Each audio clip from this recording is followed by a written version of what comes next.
مؤذن کو امین قرار دیا گیا ہے. مؤذن جو ہے وہ امانت دار ہوتا ہے, وہ آپ کی ذمہ داری کو اس نے پورا کیا ہوا ہے. یعنی پرانے اہل علم کا اگر کلام پڑھے نا تو اس میں تو جمہور اہل علم اس بات کے قائل رہے ہیں کہ یہ حدیث اس اذان کے متعلق ہے کہ جہاں پر مؤذن وقت سے پہلے احتیاطی اذان دے دیتا ہوں, جان بوجھ کر کھا لیتا ہے, پی لیتا ہے, اسے پتہ ہے سورج غروب نہیں ہوا تو اس کا روزہ نہیں ہوگا. ہم اپنے علم کے مطابق اللہ کی بارگاہ میں جواب دہ ہیں. اگر ہمیں علم ہو گیا کہ فجر صادق ہو گئی ہے, نماز کا اذان کا وقت ہو گیا, تو ہم نے اپنے سحری کو روک دینا ہے.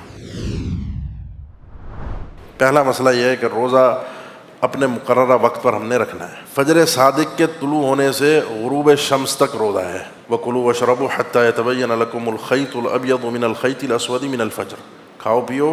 خیط الابیض من الخیط الاسود, یہ جو احادیث میں اس کی تفسیر بیان ہوئی ہے مجاز ہے, اور اس کو احادیث میں بتایا گیا ہے کہ اس سے مراد جو ہے وہ خیط ابیض سے مراد فجر صادق ہے, اور خیط الابیض سے مراد جو ہے وہ رات کا اندھیرا ہے. یہ جو قرآن مجید کی آیت ہے, آپ صلی اللہ علیہ وسلم نے اس کی تشریح بیان فرمائی ہے. آپ صلی اللہ علیہ وسلم کے پاس 2 مؤذن تھے, تہجد کی اذان کہہ لیں آپ اس کو, سحری کی اذان کہہ لیں. پہلی اذان ہو تو انسان جو ہے وہ کھائے پیے اگر سحری کرنا چاہتا ہے تو اس کو پتہ چل جائے کہ سحری کا وقت ہو چکا ہے, کیونکہ گھڑیاں وڑیاں تو آج کے ٹائم پر ہمیں پتہ ہے نا, اب یہ آدھا گھنٹہ پونا گھنٹہ باقی ہے. اس ٹائم پہ لوگوں کو گھروں کے اندر اندازہ نہیں ہوتا تھا, وقت کی جانچ کے لیے ان کو نکل کر آسمان کو دیکھنا پڑتا تھا, اس کے ذریعے سے اندازہ ہوتا تھا. تو اس لیے مؤذن کو امین قرار دیا گیا ہے. مؤذن جو ہے وہ امانت دار ہوتا ہے, وہ آپ کے آپ کی ذمہ داری کو اس نے پورا کیا ہوا ہے. آپ صلی اللہ علیہ وسلم نے فرمایا بلال اذان دیں, تو اس کا مطلب یہ ہے کہ کھانے پینے کی اذان ہے.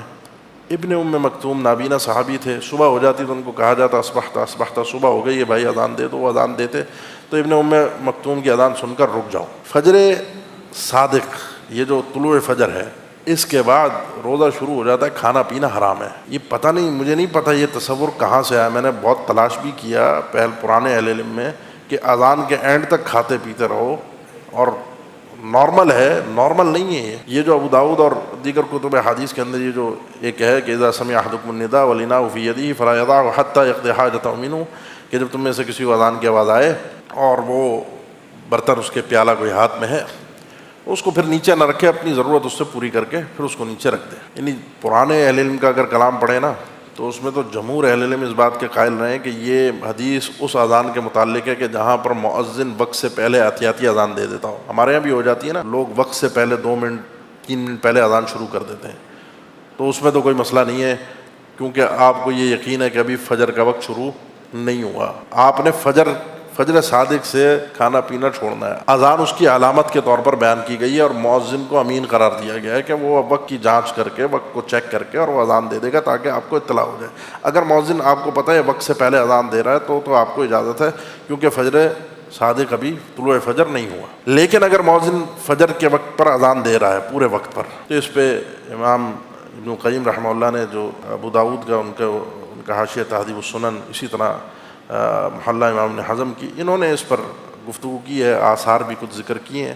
کچھ اہل علم کا کہ یہ وہ قائل رہے ہیں اس حدیث کی بنیاد پر کہ یہ رخصت ہے. یعنی جمہور تو اس بات کے قائل ہیں کہ یہ وقت سے پہلے ہونے والی اذان کے متعلق ہے, لیکن بہرحال چونکہ حدیث میں رخصت ہے, اذا سمع احدکم النداء, کہ جب اذان ہو جائے اور ہاتھ میں کوئی برتن ہے, رخصت ہے. جب عزیمت کے مقابلے میں رخصت آتی ہے نا, تو رخصت جتنی آتی ہے اس کو اتنا ہی رکھا جاتا ہے. ایسا نہیں ہے کہ وہ ایک ہمارے اردو میں کہتے ہیں نا, کسی کو انگلی پکڑاؤ تو ہاتھ پکڑ لیتا ہے. تو اتنی رخصت جو ہمیں ملی تھی نا, ہم نے واقعتاً پورا ہاتھ پکڑا. اور بعض لوگ اہتمام کرتے ہیں, باقاعدہ بیٹھے رہیں گے, جیسے اذان کی آواز کانوں میں آئے گی انہیں اٹھ کے جا کے پانی پینا ہوتا ہے, یا اس وقت پانی پینا اینڈ میں. بھائی یہ کام تھوڑا پہلے کر لیں انسان, اینڈ پہ اپنے آپ کو خطرے پہ. دع ما یریبک الی ما لا یریبک فمن اتقى الشبہات فقد استبرأ لدینہ وعرضہ ومن وقع فی الشبہات وقع فی الحرام. یہ اینڈ ہے, یہ حد ہے. اگر ہم کراس کر گئے تو ایسا نہ ہو غلطی سے ہم طلوع فجر کے بعد کھا پی رہے ہوں. رخصت تھی, ہاتھ میں کوئی پانی کا پیالہ تھا, کوئی لقمہ تھا. یعنی جمہور علم تو اس کے قائل ہیں کہ اگر لقمہ بھی منہ کے اندر ہو, انسان کو پتہ ہو کہ فجر صادق ہو گئے, اذان ہو گئے, تو اپنے منہ کا لقمہ بھی تھوک دے. جمہور علماء کا موقف ہے, لیکن چونکہ حدیث میں اجازت ہے اور علم اس کے بعد علم قائل رہے ہیں, تو اس حدیث کا ہم احترام کرتے ہیں. اللہ کے نبی صلی اللہ علیہ وسلم کا فرمان ہے, اور یہ بیان کرنے والے آپ صلی اللہ علیہ وسلم, یہ ارشاد فرمانے والی وہی شخصیتیں جن پر قرآن مجید کی آیت نازل ہوئی ہے. لیکن جتنی رخصت ہے وہ ہمارے پاس پتہ نہیں ہے, رخصت اتنی اتساع کے ساتھ کہاں سے آ گئی, میرے علم میں نہیں ہے. کہ وہ اذان, یہ مسئلہ ایک سمجھا ہوا ہے لوگوں نے کہ اذان کے آخر تک آپ مستقل کھا پی سکتے ہیں, چاہے آپ پہلے سحری کرنے کے لیے اٹھ کیوں نہ گئے ہوں. یہ سب کچھ جو ہے وہ اضطراری کیفیت میں ہے. اسی طرح غروب شمس.